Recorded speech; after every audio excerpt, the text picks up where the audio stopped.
수연이 관 안에서 울고 있었어. 엄마 불렀다고 분명히 그 아이가. 장례식장 한복판에서 무너진 여군 투스타. 그녀는 왜 피투성이가 된 딸을 땅에 묻고도 진실을 밝히려 했을까요? 그리고 그날 조문객 사이 죽은 줄 알았던 남동생이 나타났다는 소문은 정말이었을까요? 도대체 이 가족에게는 무슨 일이 벌어진 걸까요?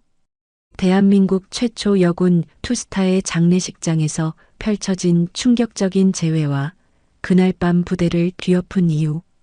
그 전에 잠깐 1초만 투자해서 구독, 좋아요 버튼을 꾹 눌러주시면 영상 제작에 큰 힘이 됩니다. 지금 바로 시작하겠습니다. 강유진 장군의 사무실은 일요일 아침에도 분주했습니다. 대한민국 육군 최초의 여성 투스타로서 그녀의 일요일은 단 한 번도 고요했던 적이 없었습니다. 사단장님, 작전회에 30분 연기 요청이 들어왔습니다. 유진은 창밖으로 시선을 돌리며 깊은 숨을 내쉬었습니다. 봄비가 부대 훈련장을 적시고 있었어요. 30년 군 생활 동안 그녀는 비 오는 날이면 항상 딸 수연이 걱정되었습니다. 그럼 내가 직접 브리핑하지. 훈련 상황 자료 다 모아. 참모장은 경직된 표정으로 경례를 붙였습니다. 모두가 알고 있었죠. 강유진 장군이 직접 브리핑한다는 건 누군가는 오늘 밤 잠을 설칠 거라는 뜻이었으니까요. 유진은 결혼도 하지 않았고 가족이라곤 하나뿐인 딸 수연과 오래전 사망한 동생 강현우의 영정 사진뿐이었습니다. 어머니는 치매로 요양병원에 계셨고 아버지는 15년 전에 돌아가셨어요. 수연은 그녀와 같은 길을 걷고 있었습니다. 장교로 임관한 뒤 자대 배치를 받고 특전부대에 들어간 딸은 어릴 적부터 엄마를 존경해 왔어요. 엄마처럼 강한 군인이 될 거예요. 수연이 18살 때 했던 말이 유진의 귓가에 맴돌았습니다. 사무실 창가에 놓인 액자 속 수연은 환하게 웃고 있었습니다. 육군사관학교 졸업식 날 유진이 직접 수연의 견장을 달아주던 순간이었죠. 그날 유진은 평생 처음으로 군복에 눈물을 흘렸습니다. 장군님, 오늘 일정입니다. 참모가 건넨 일정표를 받아들며 유진은 고개를 끄덕였습니다. 오전 11시 작전회의, 오후 1시 신병훈련소 시찰, 저녁 6시 지역 보안점검. 빽빽한 일정이었지만 그녀에겐 일상이었습니다. 유진은 커피 한 잔을 들이켰습니다. 쓰디쓴 맛이 혀끝을 자극했지만 그녀는 미소를 지었습니다. 이 쓴맛이 그녀를 깨어있게 했으니까요. 늘 그랬듯이 오늘도 강유진은 완벽한 군인으로 하루를 시작하고 있었습니다.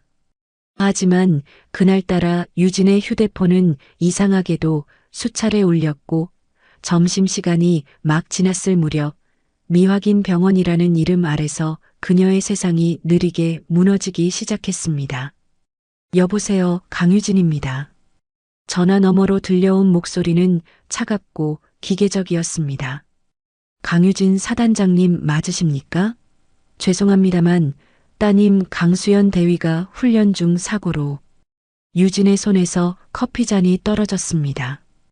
도자기가 깨지는 소리가 사무실에 울려 퍼졌지만 그녀의 귀에는 들리지 않았습니다. 그저 전화기 너머 목소리만이 그녀의 세계를 채웠습니다. 수연이가 어떻게 됐다고요? 실전 훈련 도중 낙오되어 야산에서 발견되었습니다. 현재 상태가 위급합니다. 유진은 전화를 끊자마자 자리에서 일어났습니다. 그녀의 얼굴에서 모든 혈색이 사라졌습니다. 참모들은 불안한 시선으로 그녀를 바라봤지만 아무도 말을 걸지 못했습니다. 헬기 준비해. 지금 당장. 그녀의 목소리는 떨리지 않았습니다. 그렇게 강유진 장군의 고요하지 않은 일요일은 삶의 가장 어두운 시간으로 빠져들고 있었습니다. 병원 헬리포트에 내린 유진의 발걸음은 무거웠습니다. 평생 전쟁터를 걸었던 군인의 걸음이 병원 복도를 지나는 순간만큼은 흔들렸습니다. 의사들이 달려와 설명했지만 그녀의 귀에는 하나도 들리지 않았어요. 강수연 대위는 도착 직후 사망 판정을 받았습니다. 심폐소생술을 시도했으나 유진은 손을 들어 의사의 말을 막았습니다. 더 이상의 설명은 필요 없었어요. 그녀는 병실로 들어갔고 침대 위에 누워있는 딸의 모습을 보았습니다. 수연은 옷이 다 젖은 채 얼굴과 손목에 멍이 든 상태로 병원 침대에 누워 있었어요. 수연아. 유진은 딸의 이름을 부르며 천천히 다가갔습니다. 마치 수연이 자고 있는 것처럼 깨울까 두려워하는 어머니의 발걸음이었죠. 군의관이 다가와 조심스럽게 말했습니다. 사단장님, 탈수와 과로로 인한 쇼크사로 추정됩니다. 부검이 필요할. 탈수? 이게 탈수라고? 그녀는 군의관의 설명을 듣자마자 군복을 벗어 던지고 병실을 나섰습니다. 복도에서 기다리던 참모들이 경례를 붙였지만 유진은 그들을 지나쳤습니다. 이제 그녀는 장군이 아니었습니다. 그저 딸을 잃은 어머니일 뿐이었어요. 보고서는 필요 없어. 내 딸을 데려갈게요. 사단장인 그녀는 모든 보고를 거부한 채 딸의 장례를 스스로 준비했습니다. 딸을 위한 군장의 예우도 국방부 장례 지원도 모두 거절한 채 유진은 어머니로서 장례를 준비했어요. 수연의 장례식은 소박했습니다.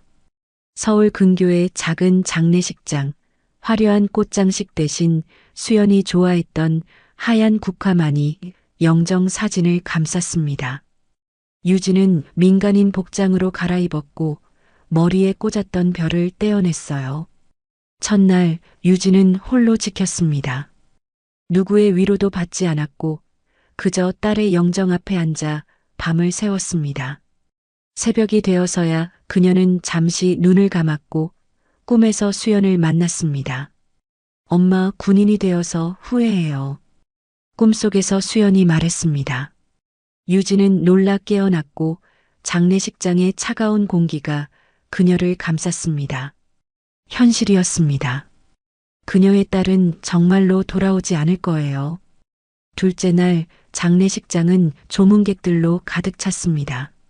국방부 장관부터 각 군 참모총장까지 수연의 전우들과 선후배들이 줄을 이었습니다. 그러나 유진은 그들과 대화하지 않았습니다.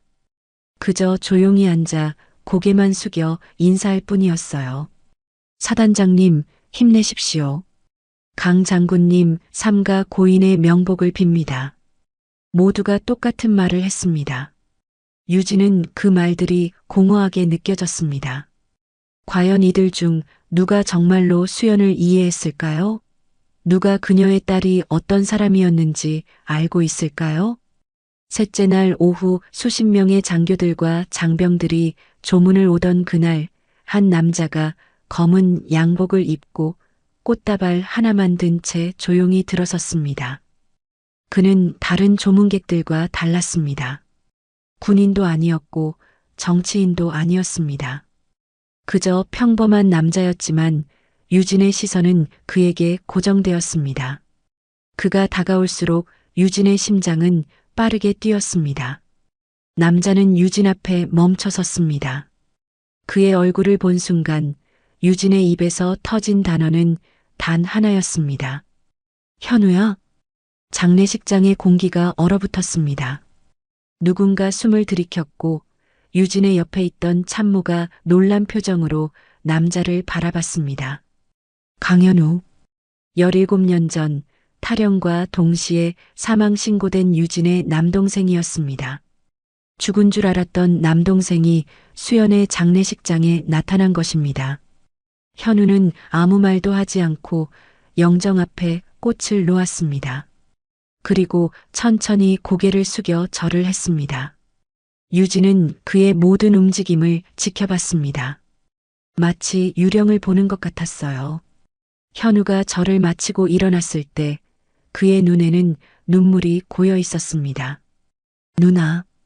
그가 작은 목소리로 불렀습니다. 유진은 그 자리에서 기절하듯 주저앉았습니다. 참모들이 달려와 그녀를 부축했지만 유진의 눈은 현우에게서 떨어지지 않았습니다. 전방에 있던 전직 중령이 조용히 말했습니다. 강현우, 살아있었어. 현우는 유진에게 다가왔습니다. 그의 발걸음은 무거웠고 눈빛은 슬픔과 죄책감으로 가득했습니다. 누나, 미안해. 너무 늦었지. 그의 목소리에 장례식장은 얼어붙었습니다. 장교들도 가족들도 조문객들도 그의 존재에 혼란을 감추지 못했습니다. 가장 혼란스러운 건 유진 자신이었어요. 유진의 세상은 한 번 더 무너졌습니다. 딸을 잃은 슬픔 위에 죽은 줄 알았던 동생의 등장이라는 혼란이 덮쳤습니다. 그녀는 말없이 현우를 바라봤고 그의 눈에서 답을 찾으려 했습니다. 장례식장 구석, 조문객들의 시선이 닿지 않는 작은 대기실에서 유진과 현우는 마주 앉았습니다. 17년 만의 재회였지만 두 사람 사이에는 어색함보다 무거운 침묵이 흘렀습니다. 살아있었어. 유진이 먼저 입을 열었습니다. 질문도 비난도 아닌 단순한 사실의 확인이었어요. 현우는 고개를 끄덕였습니다. 그의 눈에는 세월의 흔적이 깊게 패여 있었습니다. 20살 청년이었던 동생은 이제 40을 바라보는 중년 남성이 되어 있었습니다. 내가 많이 변했지? 현우가 쓴웃음을 지으며 물었습니다. 유진은 대답하지 않았습니다. 그녀의 시선은 현우의 왼쪽 귀 아래 작은 점에 고정되어 있었어요. 아버지를 닮은 그 작은 점 하나로 그녀는 눈앞의 남자가 정말 자신의 동생임을 확신했습니다. 어떻게, 왜? 유진의 목소리가 떨렸습니다. 강현우. 17년 전 탈영과 동시에 사망 신고된 유진의 남동생이었습니다. 그는 자살한 것으로 처리됐고 가족들은 끝내 시신을 찾지 못한 채 군의 발표를 받아들여야 했어요. 유진은 그날 이후로 군대에 목숨을 바치기로 결심했으며 현우의 사진을 방에서 내려놓은 지 오래였습니다. 17년 동안 어디에 있었어? 왜 연락 한 번 없었어? 유진의 질문에는 분노보다 절망이 묻어났습니다. 현우는 깊은 한숨을 내쉬었습니다. 말해도 믿어줄까? 내 동생, 내 딸이 저기 누워 있어. 지금은 내가 무슨 말을 해도 들을 수밖에 없어. 유진의 목소리는 차갑게 가라앉았습니다. 현우는 고개를 들어 천장을 바라봤습니다. 그의 눈에 눈물이 고였습니다. 그날 우리 부대에서 무슨 일이 있었는지 기억해? 유진은 고개를 저었습니다.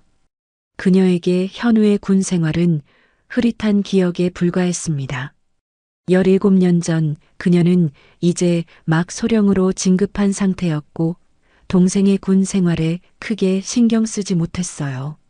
내가 누나 동생이라는 이유로 지옥 같은 날들을 보냈어. 현우의 목소리가 떨렸습니다. 사단장 동생이라고 특별 대우 받는다고. 유진의 표정이 굳어졌습니다. 그녀는 천천히 현우의 이야기를 듣기 시작했습니다. 현우는 입대 후 선임들에게 지속적인 폭행과 가혹행위를 당했다고 했습니다. 사단장 동생이라는 이유로 더 심한 관심을 받았다는 것이었죠. 도망친 거야? 유진이 물었습니다. 현우는 고개를 끄덕였습니다. 그날 난 사단장 딸이란 이유로 폭행을 당했어. 고참들한테. 도망치다가 사고가 났고 부대는 날 자살자로 만들어야 했어. 그래야 일이 안 커졌거든. 그는 그날 밤 부대를 탈출해 민간인 옷으로 갈아입고 배를 타고 중국으로 건너갔다고 했습니다. 중국에서 불법 체류자로 공장에서 일하며 몇 년을 버텼고 이후 위조 여건으로 타이완, 필리핀을 전전했다고 했어요. 개명했어. 이제 내 이름은 박현우야. 그가 쓸쓸하게 웃었습니다. 누나도 알다시피 우리나라 시스템에서 사망자가 된 사람이 다시 돌아오기는 쉽지 않아. 유진은 손을 뻗어 현우의 얼굴을 만졌습니다. 그의 피부는 거칠었고 이마에는 주름이 깊게 패여 있었습니다. 동생은 살아 있었고 그녀 앞에 앉아 있었습니다. 왜 지금? 유진이 물었습니다. 현우의 눈에서 눈물이 흘러내렸습니다. 수연이, 우리 조카 소식을 들었어. 인터넷 뉴스로. 어떻게 알았어? 수연이가 내 딸인 것도? SNS로 계속 지켜봤어, 누나. 누나가 사단장이 되었다는 것도, 수연이가 사관학교에 갔다는 것도. 현우는 주머니에서 스마트폰을 꺼내 보여주었습니다. 화면 속에는 유진과 수연의 사진들이 있었습니다. 용서 못해도 이해해줘. 내가 돌아오면 누나한테도 해가 될까봐. 현우의 목소리가 떨렸습니다. 장군이 된 누나에게 탈영병 동생이라니. 유진의 눈에서도 눈물이 흘러내렸습니다. 17년의 시간이 눈앞에서 흐르는 것 같았습니다. 그녀가 놓친 동생의 청춘, 그가 겪었을 고통과 외로움. 근데 그 수연이, 우리 조카가 똑같은 일을 겪은 것 같아. 현우의 말에 유진은 정신이 번쩍 들었습니다. 무슨 소리야? 현우는 스마트폰을 다시 꺼내 들었습니다. 수연이 부대 상황과 비슷한 구조, 은폐된 기록, 공용 이메일로 남겨진 수연의 고립된 메시지를 봤어. 무슨 말을 하는 거야? 유진의 목소리가 날카로워졌습니다. 누나, 이건 그냥 탈수 사고가 아니야. 현우의 목소리는 단호했습니다. 그 말에 유진은 눈을 크게 뜨고 자리에서 일어났습니다. 잃어버렸던 동생을 찾은 기쁨보다 딸의 죽음에 대한 의욕이 그녀의 마음을 가득 채웠습니다. 유진은 전화를 걸었습니다. 작전본부와 연결해. 오늘 밤 당장 부대 들어간다. 장례식장 뒤편 작은 방에서 현우는 노트북을 펼쳐놓고 모든 진실을 털어놓기 시작했습니다. 유진은 군복으로 갈아입은 채 딸의 영정 사진을 바라보며 현우의 이야기를 들었습니다. 내가 17년 전에 겪은 일이야. 현우가 오래된 사진 몇 장을 보여주었습니다. 사진 속에는 멍이 든 젊은 현우의 모습이 담겨 있었습니다. 날 괴롭히던 선임들은 내가 도망치자 모든 증거를 없앴어. 내 사물함은 깨끗했고 내 일기장은 사라졌지. 유진은 사진들을 하나하나 살펴보았습니다. 현우의 얼굴과 팔에 난 멍들, 보호대 없이 맨발로 산을 오르는 훈련 장면, 쪽지에 적힌 협박 문구들. 그것들은 17년 전 현우가 겪었던 고통의 증거였습니다. 그날 난 사단장 딸이란 이유로 폭행을 당했어. 고참들한테. 도망치다가 사고가 났고 부대는 날 자살자로 만들어야 했어. 그래야 일이 안 커졌거든. 현우의 목소리는 담담했지만 그의 손은 떨리고 있었습니다. 유진은 고개를 숙였습니다. 그녀는 17년 전 동생의 죽음을 군의 공식 발표대로 받아들였습니다. 사고사 혹은 자살. 그녀는 더 깊이 파고들지 않았습니다. 군인으로서의 그녀는 제도와 명령을 의심하지 않았던 것이죠. 왜 더 알아보지 않았을까? 유진이 중얼거렸습니다. 현우는 쓴웃음을 지었습니다. 누나가 알아봤으면 뭐가 달라졌을까? 그때의 누나는 연대장의 딸이었고 소령으로 진급한 유망한 장교였지. 유진이 말을 받았습니다. 나는 내 출세에만 집중했어. 현우는 고개를 저었습니다. 내 탓이 아니야, 누나. 내가 말했어야 했는데. 두 사람은 잠시 침묵에 잠겼습니다. 17년의 시간은 결코 짧지 않았습니다. 그 시간 동안 유진은 장군이 되었고 현우는 망명자로 살아야 했습니다. 수연이는 유진이 다시 입을 열었습니다. 현우는 노트북에 저장된 파일들을 보여주기 시작했습니다. 내가 몇 달 전부터 수연이를 지켜봤어. 인터넷으로. 수연이가 SNS에 올린 글들, 친구들과 나눈 대화. 뭔가 이상했어. 그가 보여준 화면에는 수연의 최근 몇 개월간의 SNS 활동이 정리되어 있었습니다. 처음에는 밝고 자신감 넘치는 글들이었지만 점점 어둡고 짧은 메시지로 변해갔습니다. 마지막 글이 이거야. 현우가 화면을 가리켰습니다. 힘들다. 더는 못 참을 것 같아. 유진의 눈에 눈물이 고였습니다. 그녀는 딸의 마지막 메시지를 보지 못했습니다. 사단장으로서의 업무에 파묻혀 딸의 신호를 놓친 것이죠. 그리고 이건 현우가 다른 화면을 열었습니다. 그것은 수연이 소속된 부대의 내부 문서였습니다. 어떻게 이런 걸 얻었냐고? 나 해킹 좀 했어. 중국에 있을 때 배운 거야. 유진은 눈을 크게 뜨고 문서를 살펴보았습니다. 그것은 수연의 부대에서 작성한 훈련 일지였습니다. 그 안에는 수연의 이름 옆에 붉은 표시가 있었고 특별관리 대상이라는 메모가 적혀 있었습니다. 특별관리 대상? 유진이 물었습니다. 현우는 고개를 끄덕였습니다. 이건 내가 부대에 있을 때도 썼던 용어야. 특별히 관리해야 할 문제 인원이라는 뜻이지. 근데 여기서의 문제는 사단장 딸이라는 거. 유진이 말을 마무리했습니다. 그래, 수연이는 누나의 딸이라는 이유로 특별 관리를 받았어. 내가 그랬던 것처럼. 유진은 자리에서 벌떡 일어났습니다. 그녀의 눈에서는 이제 눈물 대신 분노가 타오르고 있었습니다. 더 있어? 그녀가 물었습니다.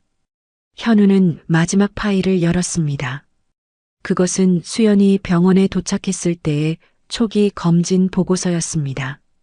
수연이 몸에서 나온 약물 검사 결과야. 탈수만으로는 설명할 수 없는 성분들이 검출됐어. 유진은 서류를 자세히 살펴보았습니다. 그녀는 의학 전문가는 아니었지만 군의관으로 근무한 경험이 있었기에 기본적인 의학 용어는 알고 있었습니다. 이건 진정제? 유진이 물었습니다. 그래, 과다 복용 흔적이 있어. 근데 수연이가 자발적으로 복용했을 가능성은 낮아. 혈중 농도가 너무 높았거든. 유진의 얼굴이 창백해졌습니다. 그녀는 딸의 죽음이 단순한 훈련 중 사고가 아니라는 사실을 직감적으로 깨달았습니다. 증거가 더 필요해. 유진이 말했습니다. 현우는 고개를 끄덕였습니다. 내가 해킹으로 얻은 자료들로는 한계가 있어. 누나가 직접 들어가 봐야 해. 유진은 전화기를 들었습니다. 그녀의 손은 더 이상 떨리지 않았습니다.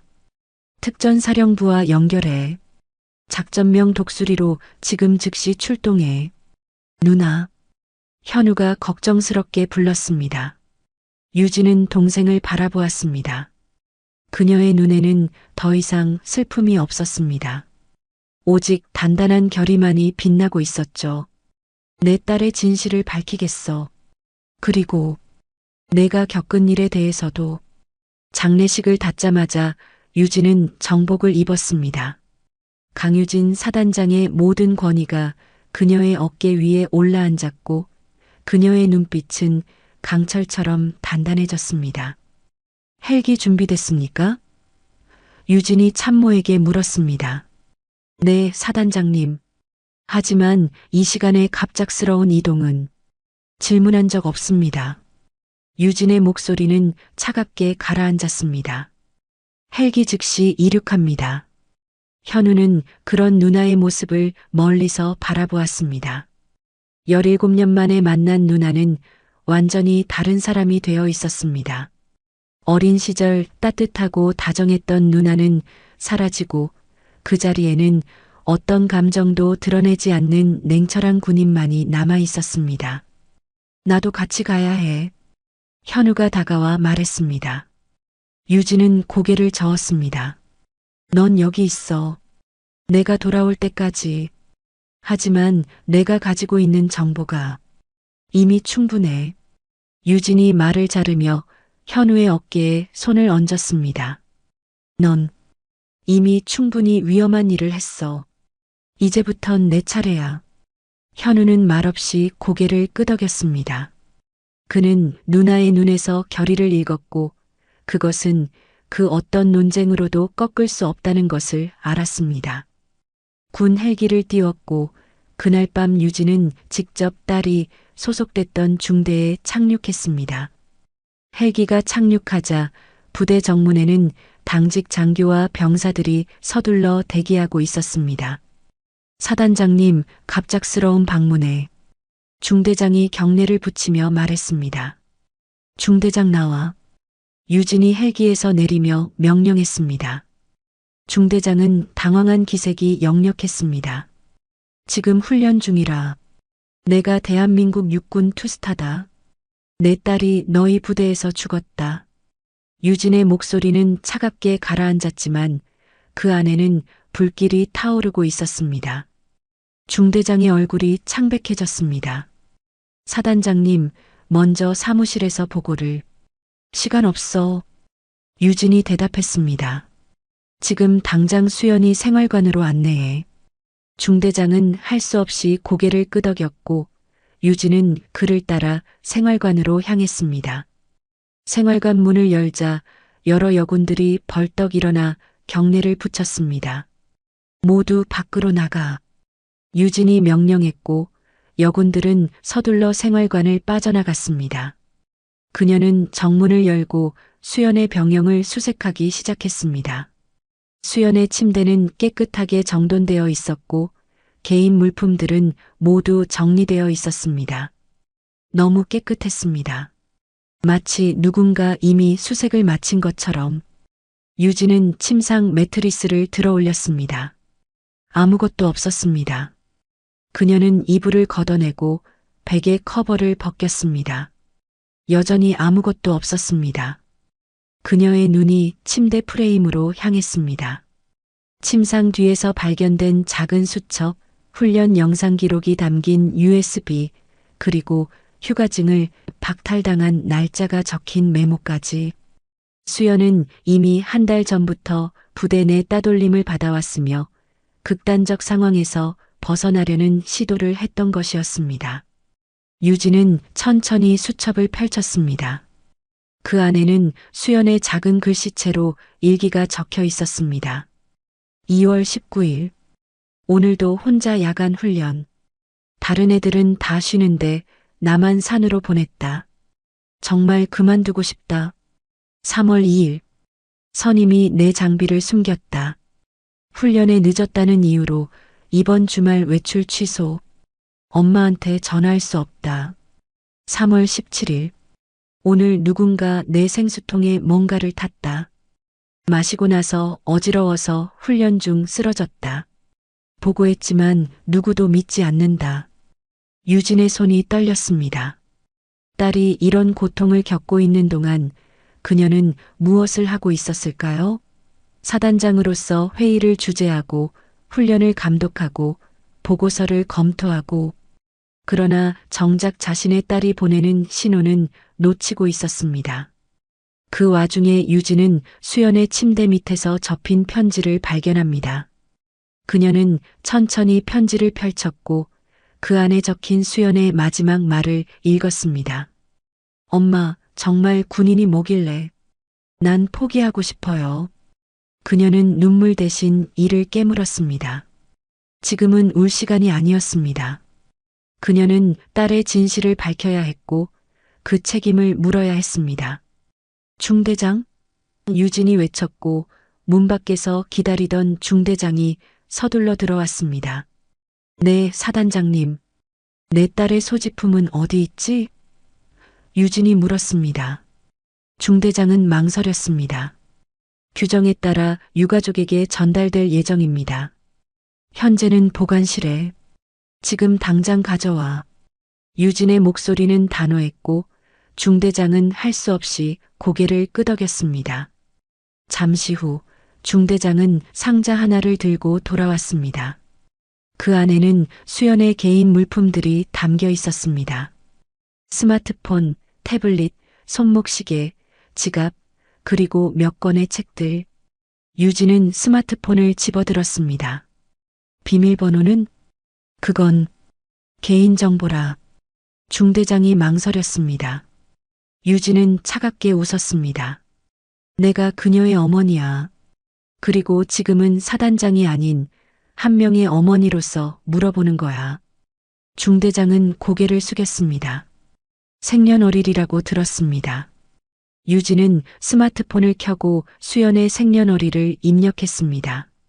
화면이 열렸고 그녀는 딸의 메시지와 사진들을 확인하기 시작했습니다. 그리고 그곳에서 그녀는 진실의 실마리를 발견했습니다. 대위 박준호. 유진이 중얼거렸습니다. 이 사람이 누구지? 중대장의 얼굴이 굳어졌습니다. 대위 박준호는 수연 대위의 직속 상관입니다. 유진은 고개를 들어 중대장을 바라봤습니다. 그를 당장 불러.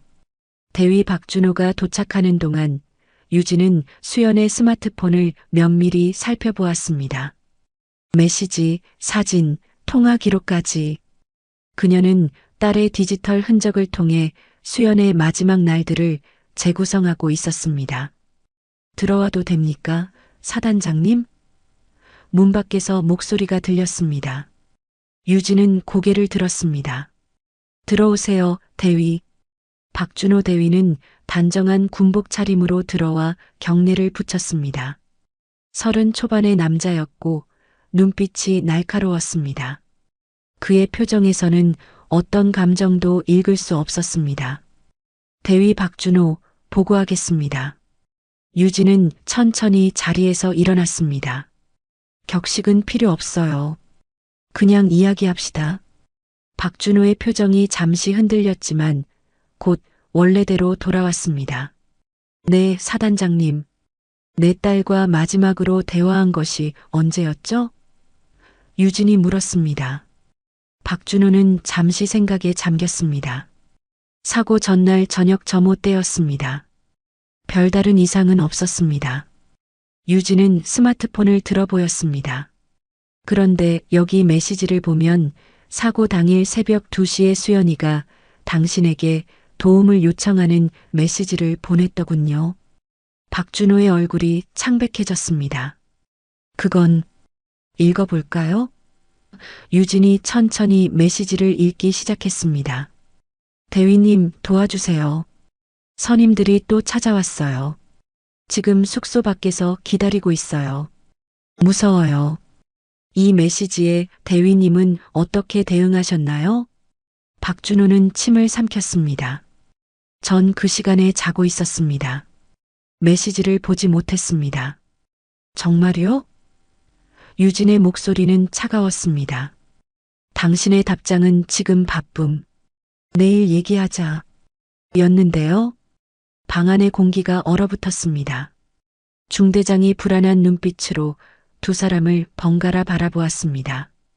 사단장님, 저는 박준호가 말을 이어가려 했지만 유진이 손을 들어 그를 멈추게 했습니다. 지금부터 하는 말은 모두 녹음되고 있습니다. 진실만 말하세요. 박준호는 한숨을 내쉬었습니다. 수연 대위는 어려운 상황에 있었습니다. 어떤 상황이요? 유진이 물었습니다. 사단장 딸이라는 것 때문에. 박준호가 말을 이어갔습니다. 다른 대원들이 그녀를 특별 취급했고 그것이 불만으로 이어졌습니다. 유진은 고개를 끄덕였습니다. 그래서 당신은 그걸 알면서도 내버려뒀다? 저는 개입하려 했습니다. 박준호가 항변했습니다. 하지만 수연 대위 스스로 자신의 문제를 해결하길 원했고, 거짓말이군요. 유진이 말을 자르며 태블릿을 꺼냈습니다. 그 안에는 현우가 해킹해 얻은 자료들이 있었습니다. 이건 당신이 작성한 훈련 계획표입니다. 수연이만 홀로 야간 훈련을 하도록 지시했더군요. 박준호의 얼굴이 굳어졌습니다. 그건 훈련의 일환으로. 그리고 이건 유진이 다른 문서를 보여주었습니다. 수연이의 휴가를 4번이나 취소한 결제 문서군요. 모두 당신 서명이 있습니다. 방 안에 침묵이 내려앉았습니다. 박준호는 더 이상 변명할 수 없다는 것을 깨달았습니다. 수연이가 사망한 날 무슨 일이 있었는지 말해보세요. 유진의 목소리는 더 이상 떨리지 않았습니다. 강현우는 동행 중 내내 미안하다는 말만 반복했습니다. 그는 병원 대기실에서 유진을 기다리고 있었고 그녀가 부대에서 돌아오자마자 다가왔습니다. 어떻게 됐어? 현우가 물었습니다. 유진은 피곤한 표정으로 고개를 저었습니다. 아직? 하지만 실마리는 찾았어. 이게 도움이 될까? 현우가 노트북을 열어 보여주었습니다. 내가 가져온 증거 영상과 자신이 몰래 찍어뒀던 예전 부대 가혹행위 자료야. 유진은 놀란 눈으로 현우를 바라보았습니다. 내가 이런 것들을 가지고 있었어? 현우는 쓸쓸하게 웃었습니다. 17년 동안 복수를 준비하며 살았으니까. 유진은 동생의 어깨를 껴안았습니다. 미안해, 현우야. 내가 더 빨리 알았더라면. 이제 와서 그런 말해도 소용없어. 현우가 말했습니다. 중요한 건 지금이야. 수연이를 위해서.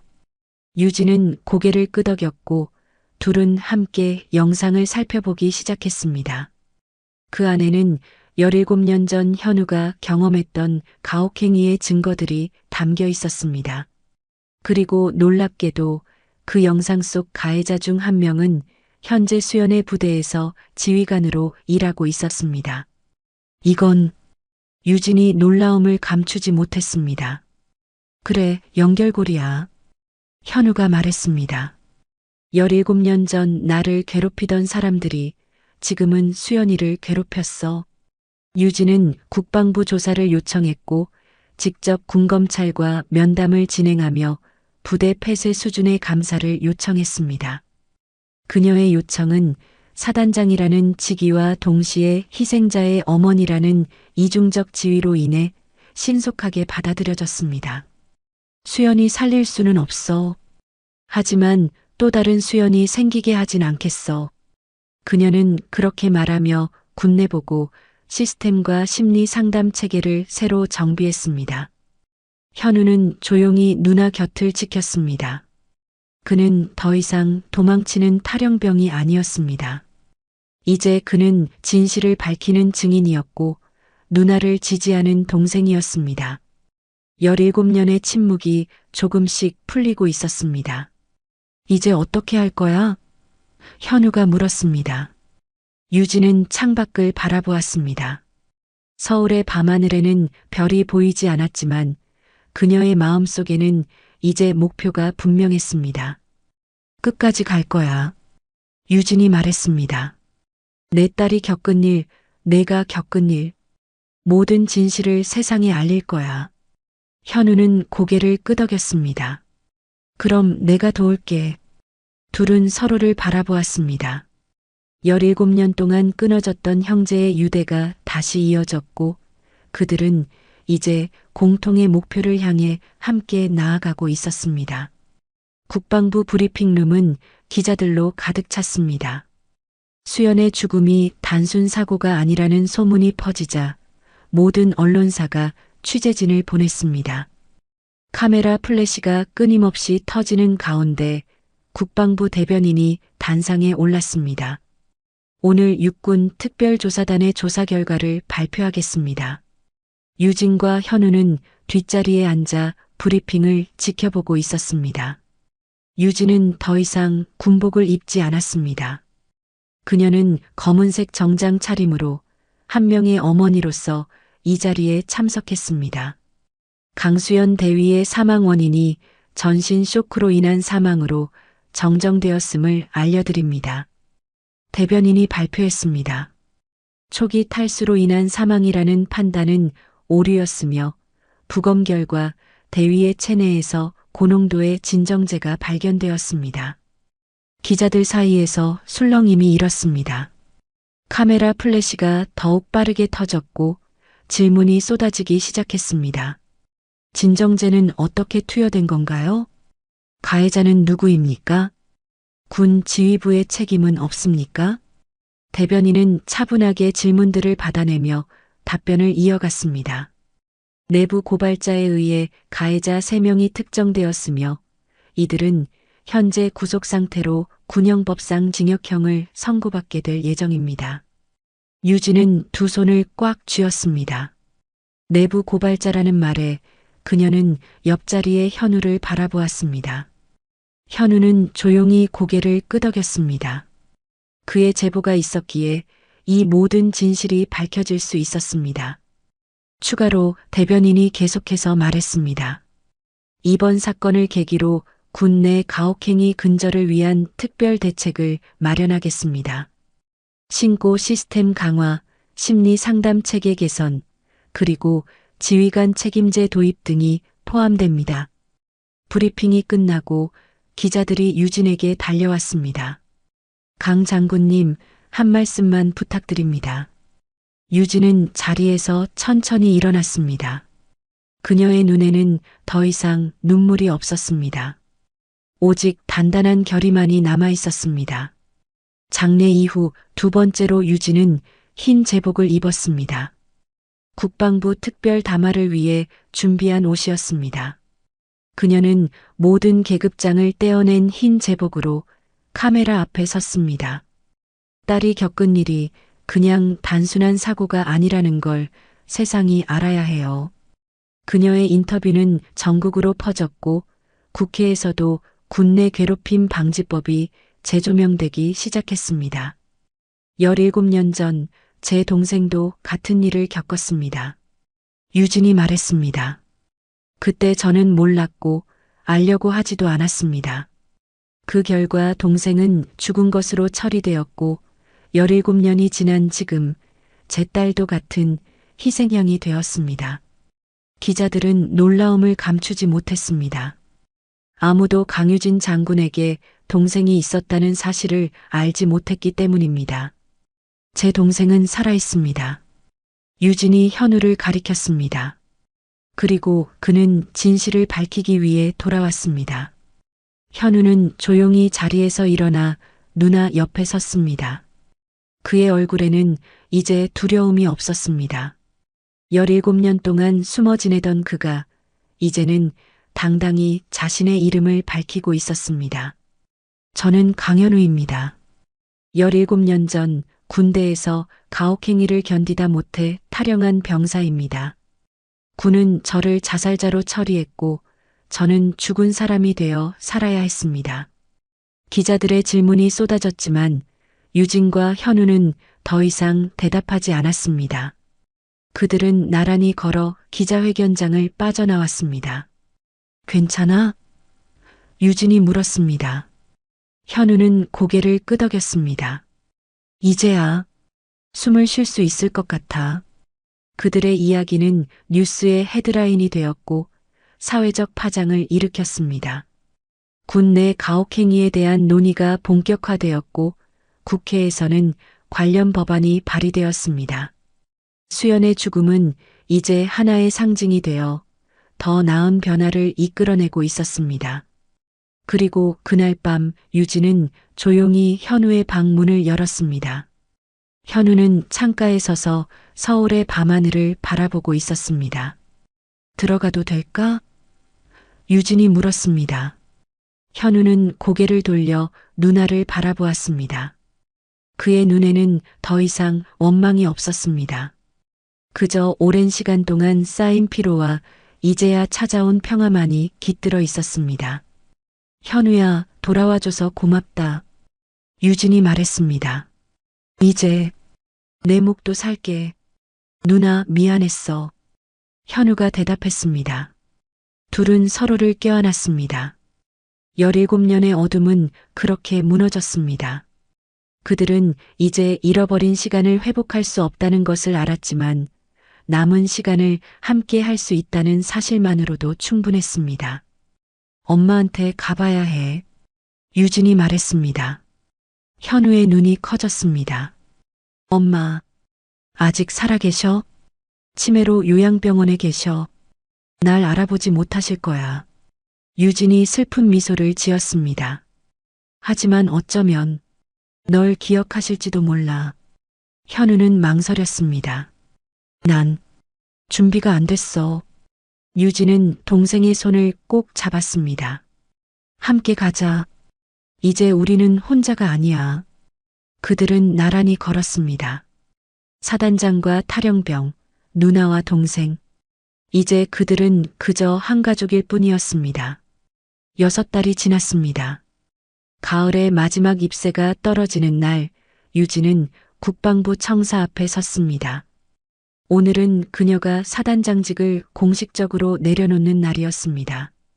그녀는 더 이상 군인이 아니었습니다. 강유진 장군님, 앞으로의 계획이 어떻게 되십니까? 기자가 물었습니다. 유진은 미소를 지었습니다. 그녀의 얼굴에는 이제 편안함이 깃들어 있었습니다. 국방부 인권정책 고문직을 맡게 됐습니다. 군대 밖에서 군인들을 위해 일하려고 합니다. 유진은 사단장직을 내려놓고 국방부 인권정책 고문직을 맡았습니다. 그녀의 새로운 임무는 군 내 인권 침해를 감시하고 가혹행위를 방지하는 시스템을 구축하는 것이었습니다. 그녀는 더 이상 명령을 내리는 장군이 아니었지만 오히려 더 큰 변화를 만들어내고 있었습니다. 강 고문님, 이번에 발의된 강수연법에 대한 의견은 어떠신가요? 다른 기자가 질문했습니다. 유진은 잠시 생각에 잠겼습니다. 강수연법은 군 내 가혹행위 신고자 보호와 가해자 처벌 강화를 주요 내용으로 하는 법안이었습니다. 딸의 이름을 딴 법안이 국회에서 논의되고 있다는 사실이 아직도 그녀에게는 비현실적으로 느껴졌습니다. 법안이 통과되길 바랍니다. 하지만 더 중요한 것은 군 문화의 변화입니다. 법만으로는 부족합니다. 우리 모두의 인식이 바뀌어야 합니다. 현우는 국가인권위원회 군 특보로 채용됐습니다. 그의 경험은 군 인권 문제를 다루는데 귀중한 자산이 되었고 그는 이제 자신의 목소리를 당당히 내고 있었습니다. 법적으로 그의 사망은 취소되었고 강현우라는 이름을 되찾았습니다. 현우 씨, 17년 만에 정식으로 한국 국민으로 돌아온 소감이 어떠신가요? 기자들이 그에게도 질문을 던졌습니다. 현우는 쑥스러운 듯 웃었습니다. 아직 적응 중입니다. 스마트폰도 어렵고 지하철 노선도 다 바뀌었더라고요. 그의 농담에 주변에서 웃음이 터져 나왔습니다. 하지만 진짜 중요한 건 이제 제가 누구인지 숨기지 않아도 된다는 거예요. 그날 오후 수연의 이름을 딴 강수연 군 심리지원센터가 개관했습니다. 군인들이 익명으로 상담받을 수 있는 이 센터는 수연이 겪었던 고통을 다른 군인들이 겪지 않도록 하기 위한 첫걸음이었습니다. 유진과 현우는 개관식에 나란히 참석했습니다. 수연이가 있었다면 좋아했을 거야. 유진이 말했습니다. 현우는 고개를 끄덕였습니다. 수연이는 우리가 만나지 못했지만 이제 영원히 내 조카야. 장례식장의 조문은 끝났지만 진짜 이별은 지금부터 시작이었습니다.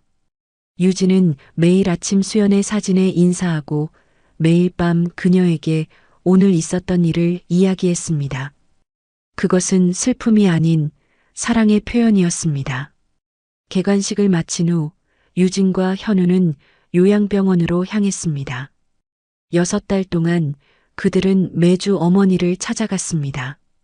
처음에 어머니는 그들을 알아보지 못했지만 시간이 지날수록 희미한 기억의 조각들이 돌아오는 듯 했습니다. 유진은 요양병원에 들러 침에 걸린 어머니의 손을 잡았습니다. 엄마, 오늘은 센터 개관식이 있었어요. 수연이 이름을 딴 센터예요. 어머니는 멍한 눈빛으로 유진을 바라봤습니다. 그러나 오늘은 뭔가 달랐습니다. 어머니의 눈빛에 잠시 생기가 돌았고 그녀는 천천히 입을 열었습니다. 유진아, 군복은? 유진은 놀라움을 감추지 못했습니다. 어머니가 그녀의 이름을 부른 것은 몇 년 만인지 기억조차 나지 않았습니다. 이제 군인 아니에요, 엄마. 그만뒀어요. 어머니는 천천히 고개를 돌려 현우를 바라보았습니다. 그녀의 눈에 의문이 스쳤습니다. 엄마, 현우 살아있어요. 나도 이제 군인 아니에요. 유진이 말했습니다. 어머니는 희미한 눈빛으로 아들의 이름을 처음 불렀습니다. 우야? 현우의 눈에 눈물이 고였습니다. 그는 어머니 앞에 무릎을 꿇고 그녀의 손을 잡았습니다. 네, 엄마. 현우예요. 돌아왔어요. 어머니의 입가에 희미한 미소가 번졌습니다. 그것은 순간이었지만 유진과 현우에게는 영원과도 같은 순간이었습니다. 어머니는 다시 멍한 눈빛으로 돌아갔지만 그들은 이미 기적을 목격한 후였습니다. 병원을 나온 후 유진과 현우는 한강변을 걸었습니다. 가을 저녁의 바람이 차가웠지만 그들의 마음은 따뜻했습니다. 이제 어떻게 할 거야? 현우가 물었습니다. 유진은 잠시 생각에 잠겼습니다. 살아갈 거야. 수연이를 기억하면서 그리고 앞으로 나아가면서 함께? 현우가 물었습니다. 유진은 미소 지었습니다. 그래, 함께. 그날 밤 유진은 하늘을 올려다보며 속삭였습니다. 서울의 밤하늘에는 별이 많지 않았지만 그녀는 가장 밝은 별을 찾아 바라보았습니다. 수연아, 이제 됐지. 엄마가 지켰어. 바람이 살짝 불었고 유진의 뺨을 스치는 것 같았습니다. 그녀는 미소를 지었습니다. 수연이 대답한 것 같았거든요. 장례식장의 조문객, 죽은 줄 알았던 그녀의 동생. 삶은 때로 예상치 못한 방향으로 흘러갔지만 유진은 이제 두려워하지 않았습니다. 그녀는 이제 사단장도 군인도 아니었습니다. 그저 한 명의 어머니이자 딸이자 누나일 뿐이었습니다. 그리고 그것으로 충분했습니다. 미래는 여전히 불확실했지만 유진과 현우는 이제 그 불확실함을 함께 마주할 준비가 되어 있었습니다. 그들은 잃어버린 시간을 되찾을 수는 없었지만 남은 시간을 소중히 여기며 살아갈 수 있었습니다. 어둠 속에서도 그들은 빛을 찾았습니다. 슬픔 속에서도 그들은 희망을 발견했습니다. 그리고 그것이 바로 그들이 수연에게 줄 수 있는 가장 아름다운 선물이었습니다. 잘 자, 수연아. 유진이 마지막으로 속삭였습니다. 엄마는 이제 괜찮아. 딸이 사망 판정을 받았습니다. 그 한마디에 그녀의 세계는 무너졌습니다. 대한민국 최초 여군 투스타 장군은 장례식장이 아닌 헬기를 탔습니다. 그리고 딸이 숨졌다는 훈련장을 직접 덮쳤습니다. 딸은 정말 죽은 것이었을까요? 왜 아무도 그녀의 죽음을 설명하지 않았을까요? 어머니는 왜 사단장의 권한을 넘어서까지 진실을 파헤쳐야 했을까요? 창고 바닥에 방치된 딸의 시신, 얼차려 중 갈비뼈가 부러졌던 흔적, 그리고 그날 아무도 구조하지 않았습니다라는 한 동기의 고백. 그날 훈련소에선 도대체 무슨 일이 벌어졌던 걸까요? 그녀가 별 2개를 단 채 군을 정면으로 뒤흔들 수밖에 없었던 진짜 이유. 잠깐 1초만 투자해서 구독, 좋아요 버튼을 꾹 눌러주시면 영상 제작에 큰 힘이 됩니다. 지금 바로 시작하겠습니다. 서유정은 창가에 서서 커피잔을 내려놓았습니다. 60세의 나이에도 그녀의 등은 똑바로 펴져 있었고 군복에 달린 2개의 별은 아침 햇살에 반짝였습니다. 사단장님, 오늘도 부대 방문 일정을 다 잡아두었습니다. 보좌관의 말에 서유정은 잠시 생각에 잠겼습니다. 오늘도 빡빡한 일정이었습니다. 아침 8시 작전회의, 11시 신병 수료식 참관, 오후 2시 군수물자 점검, 5시 국방부 화상회의까지. 딸이 복무 중인 훈련소엔 왜 일정을 안 잡았지? 보좌관은 당황한 기색을 감추지 못했습니다. 하윤 중위님 계신 곳은 조상우 소장님이 계신 곳이라. 서유정은 손을 들어 말을 끊었습니다. 알아요. 그냥 말해본 거예요. 대한민국 최초의 여군 투스타. 서유정은 그 자리에 오르기까지 수많은 난관을 헤쳐왔습니다. 하지만 사람들은 그녀를 별 둘짜리 사단장이 아닌 엄격한 군의 딸을 둔 엄마로 더 많이 기억했습니다. 창밖으로 보이는 훈련장에서 신병들이 구보를 하고 있었습니다. 서유정의 머릿속에는 26살 딸 하윤의 모습이 겹쳐졌습니다. 하윤은 어릴 때부터 엄마가 별이라는 이유로 아무도 건드릴 수 없는 존재였지만 정작 자신은 자신을 한 번도 보호받았다 느낀 적이 없다고 말한 적이 있었죠. 엄마, 왜 나한테만 더 엄격해요?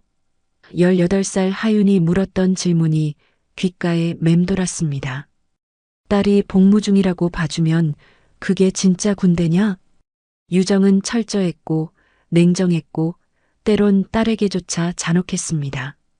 하윤이 장교 시험에 합격했을 때도 유정은 축하 한마디 없이 이제부터 진짜 시작이다라는 말만 남겼습니다. 사단장님, 국방부에서 보고서가 왔습니다. 서류 더미를 받아든 서유정은 책상에 앉아 하나하나 검토하기 시작했습니다. 부대 정비 현황, 인사 발령 내역, 훈련 일정, 그리고 마지막 페이지에 훈련소 사고 현황 보고라는 제목의 문서가 있었습니다. 서유정의 시선이 멈췄습니다. 조상우가 지휘하는 훈련소의 사고율이 다른 부대보다 월등히 높았습니다. 탈진 14건, 골절 8건, 열사병 7건, 그리고 조사 중 3건. 이 보고서 누가 작성한 거죠? 국방부 감사실에서 온 겁니다만 조상우 소장님이 과잉 훈련이 아닌 훈련 강도 적응 과정에서의 일시적 현상이라고 해명하셨다고 합니다. 서유정의 눈빛이 차갑게 빛났습니다. 조상우. 10년 전 자신이 지휘하던 연대에서 가혹행위로 문제를 일으켰던 그 장교였습니다. 그때 그를 엄중히 처벌했더라면 이 보고서 원본 제가 좀 가지고 있겠습니다. 보좌관은 고개를 끄덕였지만 다음 날 아침 그 보고서는 기밀 문서 정리 과정에서 폐기되었다는 통보만 받았습니다. 서유정은 직감적으로 알았습니다. 누군가 이 문제를 덮으려 한다는 걸. 그날 저녁 서유정은 평소보다 일찍 집으로 돌아와 하윤에게 전화를 걸었습니다. 하윤아, 거기 괜찮니? 네, 엄마. 내일부터 수색 정찰 훈련 들어가요. 3일 동안 연락 못할 거예요. 서유정은 말하려다 입을 다물었습니다. 군인의 딸에게 군인인 엄마가 할 수 있는 말은 많지 않았습니다. 조심해라. 전화를 끊고 창밖을 바라보는 서유정의 눈에 별이 보였습니다. 어깨 위의 별은 무거웠지만 그 무게보다 더한 것이 있었습니다. 바로 엄마라는 이름이었죠. 서유정은 밤 10시가 넘어서야 집에 도착했습니다. 평소와 다름없는 하루였지만 왠지 가슴이 답답했습니다. 거실 소파에 앉아 하윤과의 통화를 떠올렸습니다. 수색 정찰 훈련. 군인이라면 누구나 거쳐야 할 관문이었지만 하윤의 체력이 걱정되었습니다. 어릴 적부터 체력보다는 책임감이 강했던 아이였으니까요. 저 아이 잘 버티고 있을까? 창밖으로 비가 내리기 시작했습니다. 서유정은 침실로 향하며 핸드폰을 충전기에 꽂았습니다. 오늘은 일찍 자야겠다는 생각이 들었습니다. 샤워를 마치고 잠옷으로 갈아입은 그 순간 핸드폰이 울렸습니다. 밤 10시 42분. 발신자는 훈련소 의무대였습니다. 서사단장님 맞으십니까? 네, 맞습니다만. 서사단장님 훈련 중이던 장하윤 중위가 사망 판정을 받았습니다. 시간이 멈췄습니다. 서유정의 머릿속에서 모든 소리가 사라졌습니다. 단 하나의 문장만이 메아리 쳤습니다. 딸이 죽었다. 무슨 말도 안 돼. 어제도 통화했잖아. 걔 수색 정찰 훈련 돌입한 날이잖아. 전화기 너머로 의무대 군의관 김지우의 목소리가 들려왔습니다. 네, 그런데 탈수로 쓰러진 후 조치가 늦어. 이미. 서유정은 그 자리에 무릎을 꿇었습니다. 60년을 살아오면서 그녀는 단 한 번도 이런 무력감을 느껴본 적이 없었습니다. 2개의 별을 달고도 자신의 딸 하나 지키지 못했습니다. 시신은 어디에? 아직 의무대에 있습니다. 내일 아침 군 장례식을 준비하려고. 서유정의 손에서 전화기가 떨어졌습니다. 그녀는 한동안 바닥에 주저앉아 있었습니다. 그러다 갑자기 정신이 돌아온 듯 재빨리 일어나 군복으로 갈아입었습니다.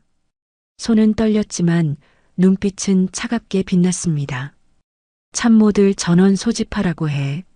지금 당장. 30분 후 서유정의 집무실에는 밤중에 호출된 참모들이 모여 있었습니다. 모두들 무슨 일인지 몰라 어리둥절한 표정이었습니다. 작전회의를 시작하겠습니다. 서유정의 목소리는 평소보다 더 낮고 단단했습니다. 누구도 그녀의 눈빛을 정면으로 마주하지 못했습니다. 오늘 밤 우리 사단 소속 헬기를 출동시킬 겁니다. 사단장님, 야간 훈련 계획은 없었는데요? 훈련이 아닙니다. 서유정은 잠시 침묵했다가 입을 열었습니다. 제 딸 장하윤 중위가 오늘 훈련소에서 사망했다는 연락을 받았습니다. 회의실은 순식간에 얼어붙었습니다. 누구도 말을 잇지 못했습니다. 헬기 띄우겠습니다. 작전명은 직접 확인입니다. 하지만 사단장님, 절차상. 절차요? 서유정의 눈에서 불꽃이 튀었습니다. 내 딸이 죽었다는데 절차를 말합니까? 아무도 더 이상 말하지 않았습니다. 30분 후 서유정은 헬기에 오르고 있었습니다. 그녀의 군복에는 여전히 2개의 별이 달려 있었지만 그 순간 그녀는 더 이상 사단장이 아니었습니다. 그저 딸을 잃은 엄마였습니다. 헬기가 이륙하는 동안 서유정은 창밖으로 보이는 서울의 불빛을 바라보았습니다. 빗방울이 창문을 두드렸고 그녀의 눈에서도 빗방울 같은 것이 흘러내렸습니다. 하윤아, 엄마가 간다. 헬기는 밤하늘을 가르며 빠르게 날아갔습니다. 서유정은 손에 쥔 하윤의 사진을 내려다보았습니다. 사관학교 졸업식 날 찍은 사진이었습니다. 하윤은 미소를 짓고 있었지만 눈빛은 어딘가 쓸쓸해 보였습니다. 죄송합니다, 사단장님. 훈련소까지는 앞으로 40분 정도 걸릴 것 같습니다. 서유정은 고개를 끄덕였습니다. 40분. 그 시간 동안 그녀는 지난 26해를 회상했습니다. 하윤이 태어났을 때, 첫 걸음마를 뗐을 때, 학교에 입학했을 때, 사관학교에 합격했을 때, 그리고 마지막 통화에서 조심해라라고 말했던 자신의 목소리. 아니야. 절대 믿을 수 없어. 서유정의 머릿속에서는 의심이 꿈틀거리기 시작했습니다. 조상우, 그 남자가 훈련소장으로 있는 곳에서 하필 자신의 딸이 사망했다니. 그것도 탈수로. 하윤은 체력은 약했지만 절대 부주의한 아이가 아니었습니다. 반드시 진실을 밝혀내고 말 거야. 헬기는 점점 훈련소에 가까워지고 있었고 서유정의 결심은 더욱 단단해졌습니다. 사망 통보를 받은 엄마가 장례식장 대신 훈련소로 향한 그날, 그녀는 더 이상 사단장이 아니라 엄마였습니다. 기장, 훈련소 경계 진입 3분 전입니다. 조종사의 보고에 서유정은 고개를 들었습니다. 창밖으로 어둠 속에 점점이 빛나는 훈련소 불빛이 보였습니다. 그곳 어딘가에 하윤이 있었습니다. 살아있지 않은 채로. 훈련소 관제탑에서 연락이 왔습니다. 착륙 허가를 요청해야 한다고. 서유정은 손을 들어 말을 끊었습니다. 아니, 그냥 착륙하세요. 통보는 착륙 후에 하겠습니다. 하지만 사단장님, 규정상 지금은 규정보다 중요한 일이 있습니다. 조종사는 망설이다가 고개를 끄덕였습니다. 헬기는 훈련소 경계를 넘어 곧장 중앙훈련장을 향해 급강하했습니다. 서유정은 창밖으로 보이는 훈련소 건물들을 하나하나 눈에 담았습니다. 병영생활관, 교육관, 체력단련장, 그리고 맨 끝에 보이는 의무대. 헬기는 곧장 훈련장 한복판에 착륙했습니다. 회전 날개가 일으키는 바람에 주변의 잔디와 흙이 휘날렸습니다. 밤 11시 50분. 취침 시간이 지난 훈련소는 고요했지만 헬기 소리에 불이 켜지기 시작했습니다. 서유정은 헬기에서 내리자마자 의무대 방향으로 걸음을 옮겼습니다. 뒤에서 수행 참모들이 따라왔지만 그녀는 아무도 신경 쓰지 않았습니다. 한 걸음 한 걸음. 그녀의 발걸음은 무거웠지만 결코 흔들리지 않았습니다. 조상우 훈련소장은 외출복 차림으로 허겁지겁 뛰어왔습니다. 평소 단정하던 그의 모습은 온데간데없고 셔츠는 구겨져 있었고 머리는 헝클어져 있었습니다. 그의 뒤로 주변 간부들이 뛰어왔지만 모두들 경례도 없이 동공이 풀린 채 서 있었습니다. 서사단장님? 이렇게 갑자기 오신 이유가. 서유정은 조상우를 똑바로 쳐다보았습니다. 그녀의 눈빛은 얼음장같이 차가웠습니다. 어디서 우리 딸이 죽었다는 겁니까? 조상우의 얼굴이 창백해졌습니다. 그게 정말 유감입니다만 사단장님의 딸이라고 특별 대우를 할 수는. 특별 대우? 내가 지금 특별 대우를 바라는 것 같습니까? 서유정의 목소리가 높아졌습니다. 주변의 간부들이 움찔했습니다. 서 사단장님, 이건 보고 절차상. 절차? 내 딸은 절차대로 죽었습니까? 조상우는 입을 다물었습니다. 서유정은 그를 지나쳐 의무대로 향했습니다. 의무대 앞에는 이미 김지우 군의관이 기다리고 있었습니다. 그의 얼굴은 긴장으로 굳어 있었습니다. 서사단장님, 먼저 깊은 애도를 표합니다. 장하윤 중위는 시신이 어디 있습니까? 김지우는 잠시 머뭇거리다가 의무대 안쪽을 가리켰습니다. 이쪽으로 오시죠. 서유정은 의무대 안으로 들어갔습니다. 하지만 의무대 안은 너무 조용했습니다. 응급실도 병실도 아닌 창고 같은 공간으로 그들은 걸음을 옮겼습니다. 장하윤은 냉동 보관실도 아닌 낡은 창고 침상에 덮개만 덮은 채 방치되어 있었습니다. 서유정은 그 자리에 얼어붙었습니다. 딸의 얼굴은 창백했고 입술은 파랗게 변해 있었습니다. 온몸에는 군번줄 외에 어떤 인격도 남아있지 않았습니다. 이게 무슨 짓입니까? 서유정의 목소리가 떨렸습니다. 왜 냉동실에 보관하지 않고 아직 공식 사망 판정을 기다리고 있어서. 김지우가 더듬거렸습니다.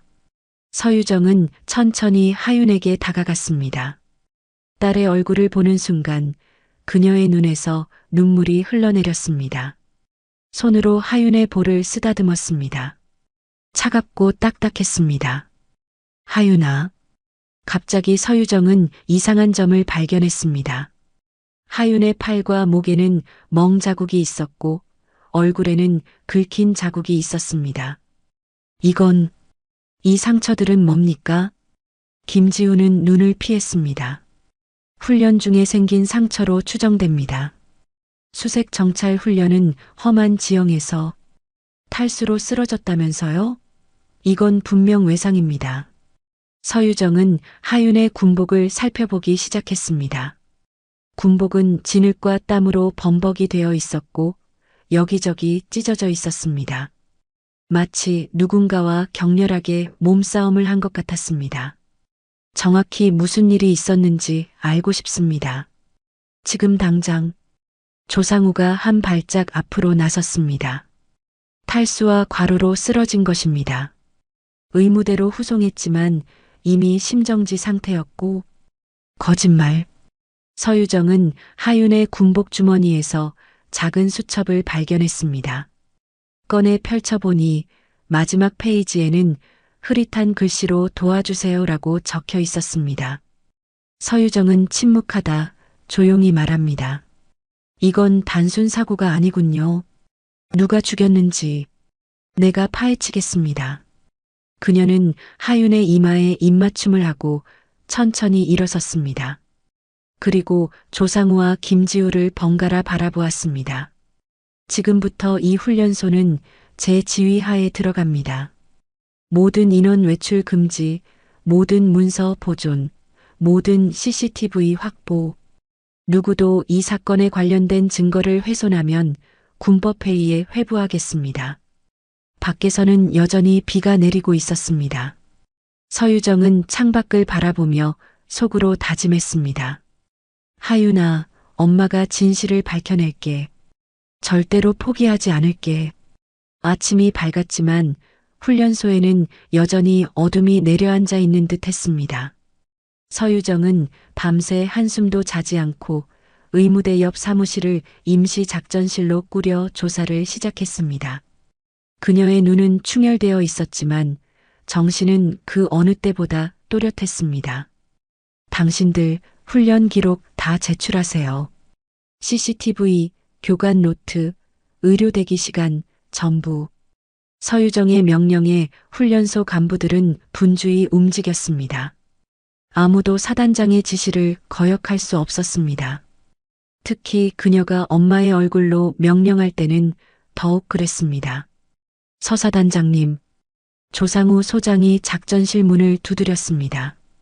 그는 어젯밤보다는 단정한 모습이었지만 여전히 불안한 기색이 역력했습니다. 하윤중이 사망 관련 보고서를 가져왔습니다. 서유정은 말없이 보고서를 받아들었습니다. 보고서에는 열사병으로 인한 심정지 추정이라고 적혀 있었습니다. 그녀는 고개를 들어 조상우를 바라보았습니다. 어제는 탈수라더니 오늘은 열사병이라고요? 조상우는 목을 가다듬었습니다. 초기 진단이 부정확했을 수 있습니다. 정확히 말하면 하윤중이는 사망 판정을 받은 것이지 사망이 확인된 것은 아닙니다. 무슨 말입니까? 심폐정지 15분, 뇌파 없음. 공식상 사망 그러나 난 보지도 못했습니다. 서유정은 자리에서 벌떡 일어났습니다. 그러니까 누가 사망 판정을 내렸다는 겁니까? 김지우 군의관입니까? 그렇습니다만 군의관은 절차에 따라 지금 제 딸의 죽음을 절차로 설명하시는 겁니까? 조상우는 눈을 내리깔았습니다. 서유정은 창가로 걸어갔습니다. 창밖으로는 훈련병들이 아침 점호를 받고 있었습니다. 평소와 다름없는 일상이 이어지고 있었습니다. 마치 아무 일도 없었다는 듯이 하윤의 동기들을 만나고 싶습니다. 특히 김민수 상병. 조상우는 놀란 듯 했습니다. 어떻게 김민수를 아십니까? 제 딸과 통화할 때마다 그 이름이 나왔으니까요. 친한 동기라고 했어요. 30분 후 김민수가 작전실에 들어왔습니다. 28살의 젊은 군인은 긴장한 듯 손을 떨고 있었습니다. 김민수 상병입니다. 서유정은 부드럽게 말했습니다. 앉으세요. 무서워할 필요 없어요. 저는 지금 사단장이 아니라 하윤이 엄마로 여기 있는 거니까요. 김민수는 조심스럽게 자리에 앉았습니다. 그의 눈은 붉어져 있었습니다. 분명 울었던 흔적이 있었습니다. 하윤이와 친했다고 들었어요. 김민수는 고개를 끄덕였습니다. 네. 훈련소에서 첫날부터 같은 조였습니다. 하윤중이님은 정말 책임감 강하고 좋은 분이었습니다. 그날 무슨 일이 있었는지 알고 싶습니다. 김민수는 잠시 침묵했습니다. 그의 눈빛이 흔들렸습니다.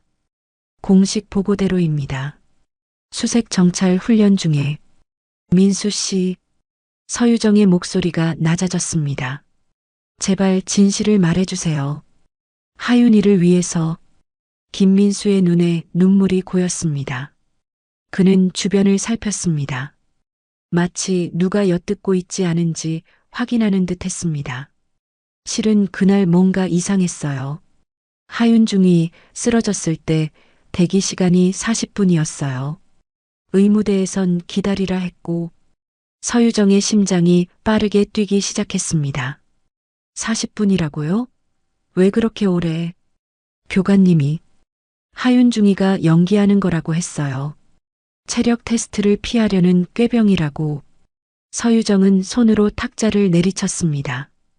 하윤이가 그럴 리가 없어요. 약한 모습 보이는 걸 제일 싫어하는 아이인데. 저도 알아요.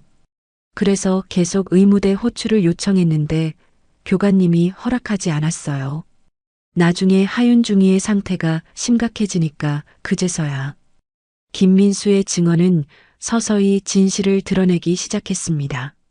하윤은 훈련 중 쓰러졌지만 구조 요청을 했음에도 상관에게 보고 중이라는 이유로 조치가 지연됐다는 것입니다. 그리고 의무대에 도착했을 때는 이미 심정지 상태였다고 했습니다. 그 교관의 이름이 뭐죠? 강대철 대위입니다. 서유정은 그 이름을 메모했습니다. 또 다른 목격자는 없나요? 민영욱 조리병이 있습니다. 그날 훈련장 근처에서 급식 준비하고 있었어요. 하윤중이가 쓰러지는 걸 봤다고 하더라고요. 서유정은 고개를 끄덕였습니다. 고마워요, 민수 씨. 정말 큰 도움이 됐어요. 김민수가 일어서려는 순간 그가 주머니에서 작은 종이를 꺼냈습니다. 이거 하윤중이가 전날 저에게 준 쪽지예요. 읽어보세요. 서유정은 종이를 펼쳤습니다. 거기에는 하윤의 깔끔한 글씨체로 이렇게 적혀 있었습니다. 민수야, 내일 강 대위님이 나한테 특별 훈련 시키겠대. 내가 엄마 딸이라서 더 엄하게 한다는데 좀 무섭다. 하지만 이겨낼게. 서유정의 손이 떨렸습니다. 그녀는 종이를 접어 주머니에 넣었습니다. 나가봐도 좋아요. 김민수가 나간 후 서유정은 다음 증인을 부르기 위해 전화를 들었습니다. 그녀의 머릿속에는 점점 퍼즐이 맞춰지기 시작했습니다. 이건 단순 사고가 아니었습니다. 누군가가 하윤을 의도적으로 극한까지 몰아붙인 것이었습니다. 강대철, 그 이름 어디서 들어본 것 같은데. 서유정은 자신의 태블릿을 꺼내 국방부 인사 데이터베이스를 검색했습니다. 강대철 40세 육군 대위 현 훈련소 교관. 그리고 놀랍게도 10년 전 조상우가 지휘하던 연대에서 함께 근무했던 기록이 있었습니다. 이제 좀 윤곽이 보이는군요. 창밖으로는 비가 그치고 햇살이 비치기 시작했습니다. 하지만 서유정의 마음속에는 여전히 먹구름이 가득했습니다. 그녀는 다음 증인인 민영욱을 만나기 위해 자리에서 일어났습니다. 서유정은 훈련소 식당으로 향했습니다. 오전 11시 점심 준비로 분주한 시간이었습니다. 식당 한쪽에서는 민영욱이 감자를 깎고 있었습니다. 55세의 민영욱은 훈련소에서 15년째 일하고 있는 베테랑 취사병이었습니다. 민영욱 씨. 서유정의 부름에 민영욱은 고개를 들었습니다. 그녀는 서유정을 보자 놀란 듯 했지만 곧 침착하게 자리에서 일어났습니다. 사단장님, 잠시 이야기 좀 할 수 있을까요? 두 사람은 식당 뒤편 창고로 자리를 옮겼습니다. 민영욱은 불안한 듯 손을 비비고 있었습니다. 걱정 마세요. 당신에게 불이익이 가지 않게 할 겁니다. 민영욱은 깊은 숨을 내쉬었습니다. 하윤중이님 일로 오신 거죠? 서유정은 고개를 끄덕였습니다. 어제 일어난 일에 대해 알고 싶습니다. 민영욱은 잠시 망설이더니 이야기를 시작했습니다. 저는 그날 훈련장 근처에서 야외 취사 준비를 하고 있었어요. 수색 정찰 훈련 후 식사 제공이 계획되어 있었거든요. 하윤이를 보셨나요? 네. 하윤중이 님이 다른 훈련병들과 달리 따로 훈련받고 계셨어요. 강대철 대위가 특별히 지도하고 있었죠. 서유정의 눈이 커졌습니다. 따로요? 왜요? 강 대위가 별에 따른 특별 관리가 필요하다고 말하는 걸 들었어요. 하윤중이 님은 이미 지쳐 보였어요. 얼굴이 창백했고 다리가 후들거렸지만 강 대위는 계속 더 뛰라고, 더 기어라고 명령했어요. 서유정의 손이 떨렸습니다. 그래서 어떻게 됐죠? 점심시간이 다가올 무렵 하윤중이 님이 갑자기 쓰러졌어요. 강 대위는 처음엔 일어나라고 소리쳤어요. 서사단장의 딸이 이 정도도 못 견디냐고. 민영욱의 목소리가 떨렸습니다. 제가 달려가서 물을 주려고 했는데 강 대위가 막았어요. 내 훈련을 방해하지 말라고. 그래서 제가 다른 훈련병에게 의무대에 연락하라고 했죠. 서유정은 주먹을 꽉 쥐었습니다. 그리고요? 40분이나 지나서야 의무대에서 왔어요. 그때 하윤중이 님은 이미 거의 움직이지 않았어요. 서유정은 더 이상 감정을 억누를 수 없었습니다. 민영욱 씨, 당신 나 알아보셨죠? 민영욱은 조심스럽게 고개를 끄덕였습니다. 20년 전 사단장님이 대대장이셨을 때 제가 취사병으로 있었습니다. 그때 사단장님이 부당한 대우를 받던 여군들을 도와주셨죠. 저도 그중 하나였고요. 서유정은 민영욱의 손을 잡았습니다. 고마워요. 진실을 말해줘서. 민영욱은 서유정의 눈을 바라보았습니다. 하윤중이 님은 정말 좋은 분이었어요. 다른 장교들과 달리 취사병들에게도 항상 인사하고 가끔은 도와주기도 했어요. 정말 사단장님을 닮았더라고요. 서유정의 눈에 눈물이 고였습니다. 그녀는 고개를 숙여 민영욱이 보지 못하게 했습니다. 하나만 더 물어볼게요. 하윤이가 쓰러졌을 때 누가 먼저 달려갔나요? 김민수 상병이요. 아주 필사적으로 달려갔어요. 하지만 강 대위가 그를 밀쳐냈죠. 서유정은 고개를 끄덕였습니다. 증언 감사합니다. 이제 가셔도 좋아요. 민영욱이 나간 후 서유정은 의무대로 향했습니다. 그녀는 하윤의 시신을 다시 보고 싶었습니다. 이번에는 더 자세히 살펴보기 위해서였습니다. 의무대에 도착한 서유정은 김지후 군의관에게 하윤의 시신을 다시 보여달라고 요청했습니다. 김지후는 불안한 기색이 역력했지만 거부할 수 없었습니다. 서유정은 하윤의 팔에 깊은 멍 자국과 갈비뼈 금이 간 흔적을 발견했습니다. 이건 단순히 쓰러져서 생긴 상처가 아닙니다. 이건 구타 흔적입니다. 김지우는 눈을 피했습니다. 아마도 훈련 중에. 거짓말 마세요. 서유정의 목소리가 차가워졌습니다. 당신 왜 하윤이를 제대로 치료하지 않았죠? 왜 40분이나 기다리게 했죠? 김지우는 침묵했습니다. 서유정은 그에게 다가갔습니다. 말해요. 지금이라도 진실을 말하면 도와줄 수 있어요. 김지우는 마침내 입을 열었습니다. 강 대위한테 전화를 받았어요. 서사단장의 딸이 꾀병 부리고 있으니 바로 가지 말라고. 그리고 조상우 소장님도 같은 지시를 내렸고요. 서유정의 얼굴이 굳어졌습니다. 그래서 의도적으로 지연시켰다는 거군요. 제가 잘못했습니다. 김지우의 눈에 눈물이 고였습니다. 하윤중이가 도착했을 때 이미 심폐정지 상태였어요. 심폐소생술을 시도했지만 그리고 사망 판정을 내렸고요. 네. 하지만 저는 확신할 수 없었어요. 그래서 냉동 보관도 하지 않고 서유정은 하윤의 이마를 쓰다듬었습니다. 그녀의 눈에서 눈물이 흘러내렸습니다. 그날 하윤은 누군가에게 짓눌렸습니다. 단순 탈수가 아닙니다. 그녀는 작전실로 돌아와 모든 증거를 정리했습니다. 이제 그림이 완성되었습니다. 하윤이 죽던 날 실전 전술 훈련 중 훈련 실패 책임을 물어 강대철 교관이 얼차례를 2시간 넘게 준 정황이 드러났습니다. 더 큰 문제는 그 교관이 서유정의 과거 부하였다는 사실이었습니다. 그리고 조상우 소장이 이 모든 것을 묵인했다는 것. 서유정은 조상우의 사무실로 향했습니다.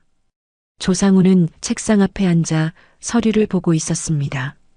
그래서 내 딸을 죽이기로 한 거군요. 조상우는 천천히 고개를 들었습니다. 그의 표정은 이제 두려움보다는 체념이 묻어났습니다. 서사단장, 오해입니다. 우리는 그저 훈련일 뿐이었습니다. 거짓말 마세요. 강대철은 당신의 부하였고 내가 10년 전 그를 징계했을 때 당신이 적극 반대했던 사람이에요. 이건 복수였죠? 조상우는 잠시 침묵하다가 입을 열었습니다. 이게 다 너와 내가 군이란 조직에 바친 대가야. 책임은 위에서 묻는 거야. 서유정은 무너져 내렸습니다. 그녀는 그토록 지키려 했던 군이라는 조직에 딸을 잃었습니다. 자신이 평생 충성해온 그 조직이 이제는 자신의 가장 소중한 것을 앗아간 것입니다. 서유정은 자신의 임시 사무실로 돌아왔습니다. 창밖으로는 오후의 햇살이 비치고 있었지만 그녀의 마음은 칠흑같이 어두웠습니다. 책상 위에는 하윤의 사진이 놓여 있었습니다. 대학 졸업식 날 찍은 사진이었습니다. 하윤은 환하게 웃고 있었고 서유정도 드물게 미소를 짓고 있었습니다. 하윤아, 엄마가 널 지키지 못해서 미안해. 서유정은 전화기를 들어 국방부 장관실에 전화를 걸었습니다. 이제 공식적인 조사가 필요했습니다. 그녀는 모든 증거를 확보했고 이제는 군, 검찰에 이 사건을 넘길 차례였습니다. 전화를 기다리는 동안 그녀는 하윤과의 마지막 통화를 떠올렸습니다. 엄마, 내일부터 수색 정찰 훈련 들어가요. 하윤의 목소리에는 긴장감이 묻어 있었지만 동시에 자신감도 있었습니다. 그때 서유정이 조심해라 말고 다른 말을 했더라면, 아니, 그 훈련소에 직접 찾아갔더라면, 자책해도 소용없어? 서유정은 스스로에게 중얼거렸습니다. 이제는 정의를 세우는 일만 남았어. 그때 밖에서 급한 발소리가 들렸고 문이 거칠게 열렸습니다. 김지후 군의관이 숨을 헐떡이며 들어왔습니다. 서사단장님. 서유정은 놀라서 일어섰습니다. 무슨 일이죠?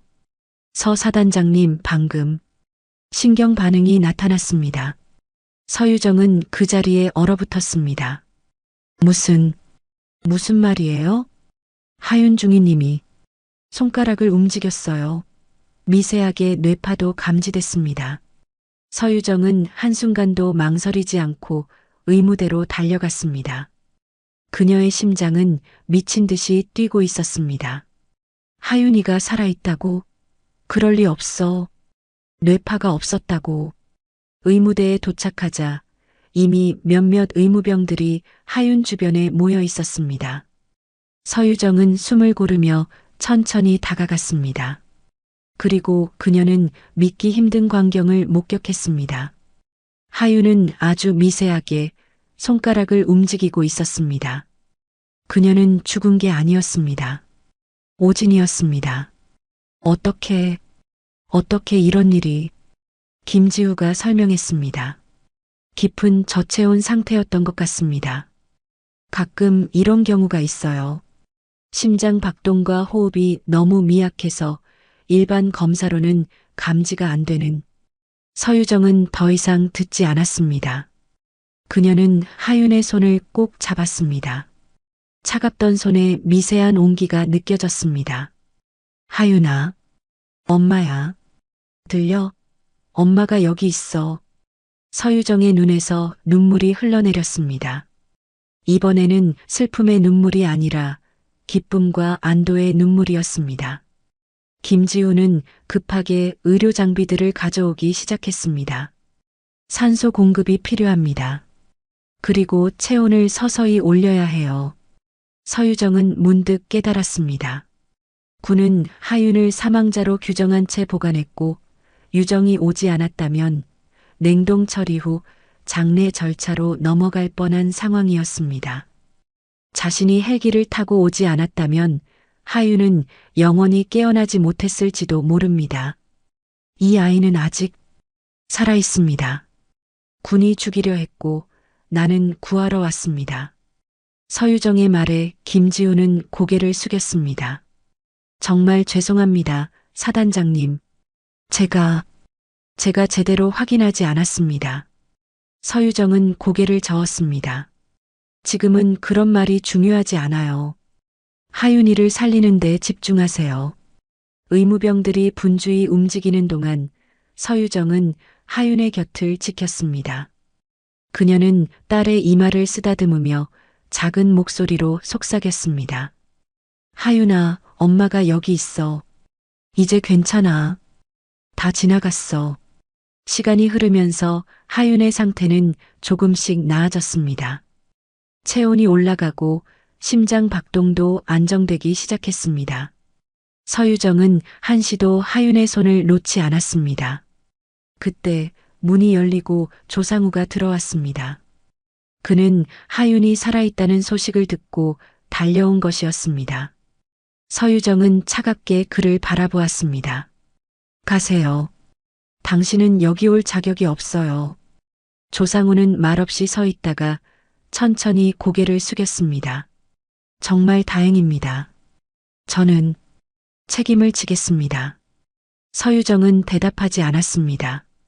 그녀의 관심은 오로지 하윤에게만 있었습니다. 조상우는 더 이상 말을 잇지 못하고 나갔습니다. 밤이 깊어갔습니다. 의무대의 불빛만이 훈련소를 밝히고 있었습니다. 서유정은 하윤의 곁에서 밤을 새웠습니다. 그녀는 딸의 숨소리를 들으며 감사의 기도를 올렸습니다. 새벽녘 기적이 일어났습니다. 하윤이 눈을 떴습니다. 희미하게 아주 잠깐이었지만 분명히 눈을 떴습니다. 엄마. 하윤의 목소리는 거의 들리지 않을 정도로 작았지만 서유정에게는 세상에서 가장 아름다운 소리였습니다. 그래, 하윤아. 엄마야. 이제 다 괜찮아. 서유정은 하윤의 이마에 입맞춤을 했습니다. 그녀의 눈에서는 끝없이 눈물이 흘러내렸습니다. 그때 밖에서 헬기 소리가 들렸습니다. 서유정이 부른 응급의료팀이 도착한 것이었습니다. 그들은 하윤을 서울의 군 병원으로 이송할 준비를 시작했습니다. 사단장님, 모든 준비가 끝났습니다. 이제 이송하겠습니다. 서유정은 고개를 끄덕였습니다. 그녀는 하윤의 손을 꼭 잡은 채 헬기로 향했습니다. 하윤은 의식은 없었지만 안정적인 상태였습니다. 헬기에 오르기 전 서유정은 뒤를 돌아보았습니다. 훈련소의 불빛이 멀리서 빛나고 있었습니다. 그곳에서 그녀는 딸을 거의 잃을 뻔했고 또 기적적으로 되찾았습니다. 이제 끝나지 않았어. 진짜 싸움은 이제부터야. 서유정은 마음속으로 다짐했습니다. 그녀는 이 사건의 진실을 반드시 밝혀낼 것이고 책임자들을 처벌받게 할 것입니다. 그리고 무엇보다 하윤이 완전히 회복될 때까지 곁을 지킬 것입니다. 헬기가 이륙하며 서유정은 하윤의 손을 꼭 잡았습니다. 어두운 밤하늘 속으로 그들은 함께 날아올랐습니다. 이제 새로운 싸움이 시작되었습니다. 서울중앙군병원. 하윤이 중환자실에 입원한 지 일주일이 지났습니다. 서유정은 병실 의자에 앉아 딸의 얼굴을 바라보고 있었습니다. 하윤의 상태는 천천히 호전되고 있었지만 아직 의식을 완전히 되찾지는 못했습니다. 간간히 눈을 뜨고 짧은 말을 하는 정도였습니다. 사단장님, 면회 시간이 끝났습니다. 간호장교가 조심스럽게 말했습니다. 서유정은 고개를 저었습니다. 난 그냥 있을게요. 간호장교는 더 이상 말하지 않고 나갔습니다. 누구도 서유정을 말릴 수 없었습니다. 그녀는 일주일 동안 집에 한 번도 가지 않았습니다. 병원 소파에서 잠깐씩 눈을 붙이며 하윤의 곁을 지켰습니다. 그녀의 핸드폰이 울렸습니다. 국방부 차관이었습니다. 서사단장님, 오늘 오후 회의에 참석해 주시기 바랍니다. 장관님께서 직접 주재하시는 회의입니다. 서유정은 잠시 생각했습니다. 무슨 안건인지 말씀해 주시겠어요? 하윤중이 사건 관련입니다. 내부적으로 조용히 해결하는 방안을 논의할 예정입니다. 서유정의 눈빛이 차가워졌습니다. 조용히요? 이게 조용히 해결할 문제인가요? 서사단장님, 군의 명예를 위해서라도. 알겠습니다. 참석하겠습니다. 전화를 끊은 서유정은 하윤의 손을 꼭 잡았습니다. 하윤아, 엄마가 조금만 자리를 비울게. 곧 돌아올게. 오후 2시 서유정은 국방부 회의실에 도착했습니다. 회의실에는 이미 군 수뇌부들이 모여 있었습니다. 국방부 장관, 합참의장, 육군참모총장, 그리고 군 검찰총장까지. 그들의 표정은 모두 무거웠습니다. 서사단장님 앉으시죠. 국방부 장관이 자리를 가리켰습니다. 서유정은 천천히 자리에 앉았습니다. 그녀는 평소보다 더 창백해 보였지만 눈빛만은 여전히 강인했습니다. 이번 사건은 정말 유감스러운 일입니다. 장관이 입을 열었습니다. 하윤중이의 쾌유를 빕니다. 서유정은 말없이 고개를 끄덕였습니다. 저희가 조사한 바로는 조상우 소장과 강대철 대위의 과실이 인정됩니다. 그들에 대한 적절한 조치가 필요하다는데 모두 동의합니다. 서유정은 차가운 목소리로 물었습니다. 적절한 조치라.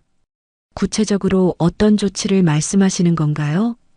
장관은 잠시 머뭇거리다가 말했습니다. 우선 두 사람 모두 보직 해임과 함께 징계위원회에 회부할 예정입니다.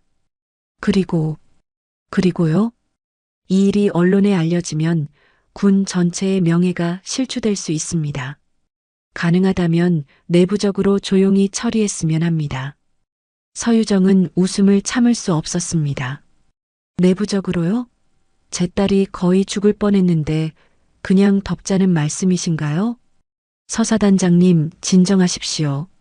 합참의장이 말했습니다. 우리 모두 사단장님의 심정을 이해합니다. 하지만 군이라는 조직의 특성상. 군이라는 조직이요?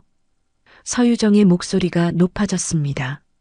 제가 30년 넘게 몸담았던 그 군이 지금 딸을 거의 죽인 자들을 그냥 징계 수준으로 넘어가자고요? 회의실이 조용해졌습니다. 아무도 서유정의 눈을 직접 마주보지 못했습니다. 장관이 다시 입을 열었습니다. 서사단장님께도 제안이 있습니다. 어떤 제안인데요? 군 전체를 고발하겠습니까? 국방부는 유정에게 조용히 전역과 명예보전을 제안합니다. 명예롭게 전역하시면 사단장님의 모든 공로를 인정하고 적절한 예우를 해드리겠습니다. 그리고 하윤중이의 치료와 재활에 최선을 다하겠습니다. 서유정은 믿을 수 없다는 표정으로 그들을 바라보았습니다. 딸 하나 살린 걸로 만족하라. 그게 지금 하시는 말씀이신가요? 사단장님, 우리 모두 최선의 해결책을 찾고 있는 겁니다. 서유정은 천천히 자리에서 일어났습니다. 제가 30년 동안 군을 위해 헌신했습니다. 최초의 여군 대대장, 최초의 여군 장군, 최초의 여군 사단장. 그 모든 과정에서 저는 단 한 번도 군의 명예를 훼손한 적이 없습니다. 그녀의 목소리는 점점 단단해졌습니다. 하지만 지금 제 딸이 부당한 대우를 받고 거의 죽을 뻔했는데 여러분은 군의 명예를 운운하며 이 사건을 덮으려고 하십니까? 사단장님, 그런 의도가 아니라 저는 답변을 드리지 않겠습니다. 제게 시간이 필요합니다. 서유정은 회의실을 나왔습니다. 그녀의 마음은 이미 결정되어 있었습니다. 그날 밤 서유정은 국방뉴스 브리핑실로 향했습니다.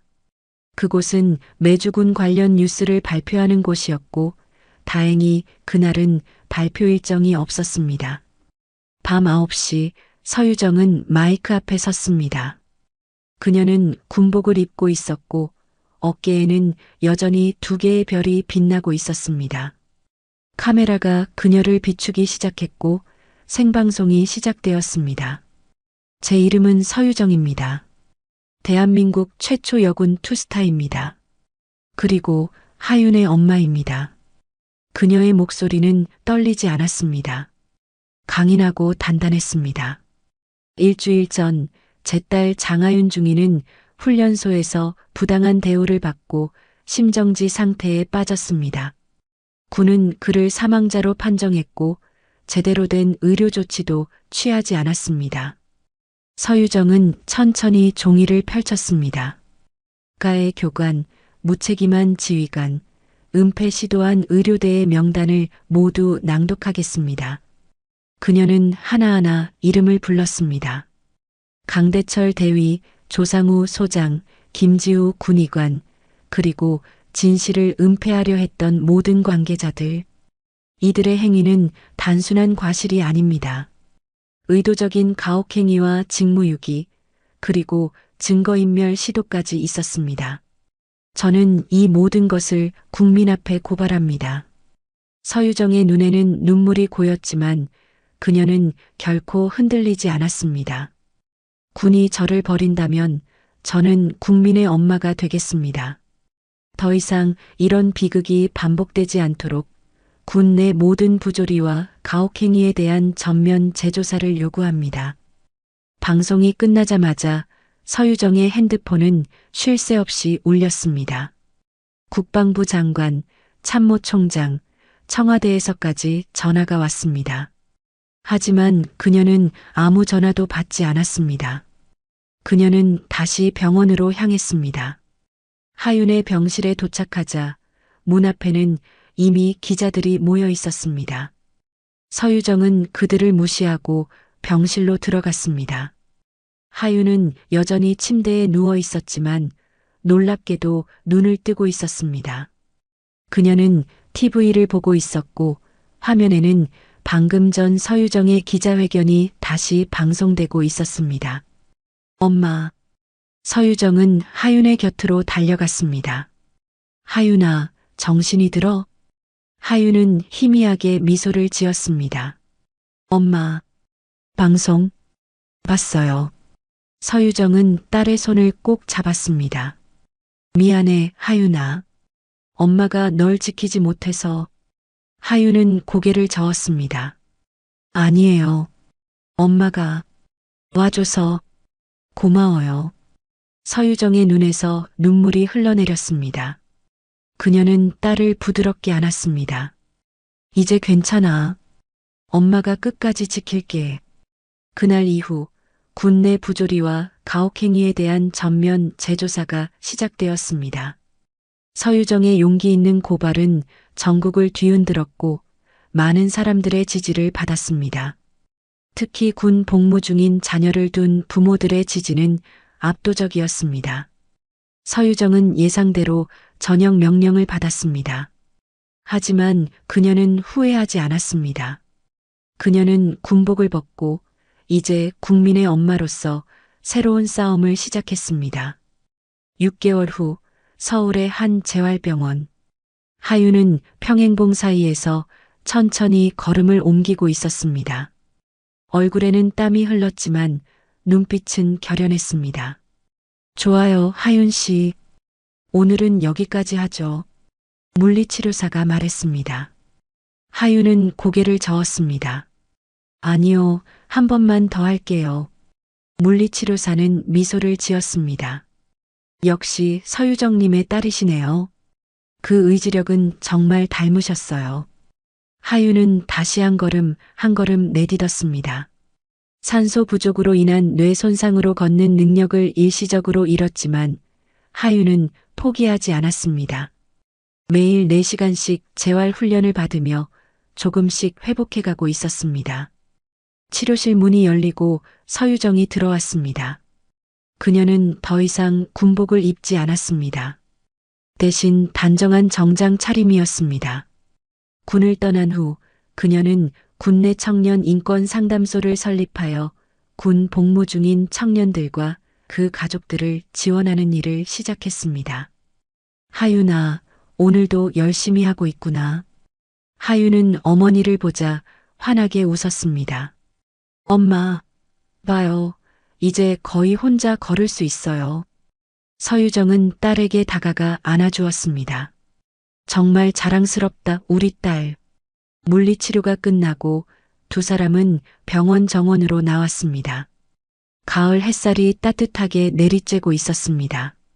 하유는 휠체어에 앉아 있었지만 병원 내에서는 짧은 거리는 걸을 수 있을 정도로 회복되었습니다. 엄마, 오늘 재판 결과 어땠어요? 하윤이 물었습니다. 서유정은 깊은 숨을 내쉬었습니다.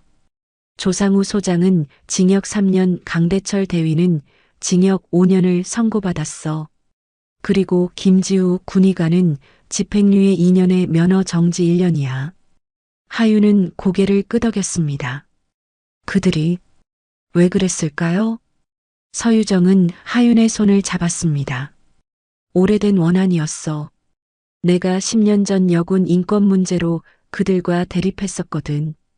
그들은 내가 군에서 승진하는 것을 못마땅해 했고 결국 너를 통해 나를 무너뜨리려 했던 거야. 하유는 잠시 생각에 잠겼습니다.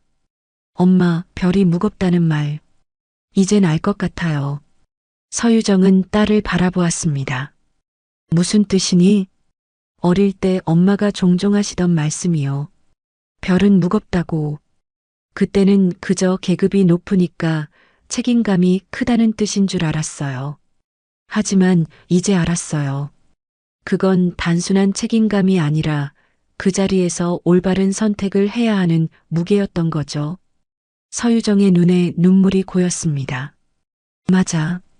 하지만 그 무게를 감당하지 못했던 것 같구나. 널 지키지 못했으니까. 하유는 고개를 저었습니다. 아니에요, 엄마. 엄마는 결국 올바른 선택을 하셨어요. 군의 명예를 지키는 것보다 진실을 선택하셨잖아요. 그게 진짜 별의 무게를 감당하는 거예요. 서유정은 미소를 지었습니다. 딸이 이렇게 성장해 있었습니다. 고통스러운 경험을 통해 하유는 더 강하고 지혜로운 사람이 되어 있었습니다. 그런데 엄마, 군을 떠나신 걸 후회하지 않으세요? 평생 꿈꿔오셨던 자리인데. 서유정은 하늘을 바라보았습니다. 처음에는 후회했어.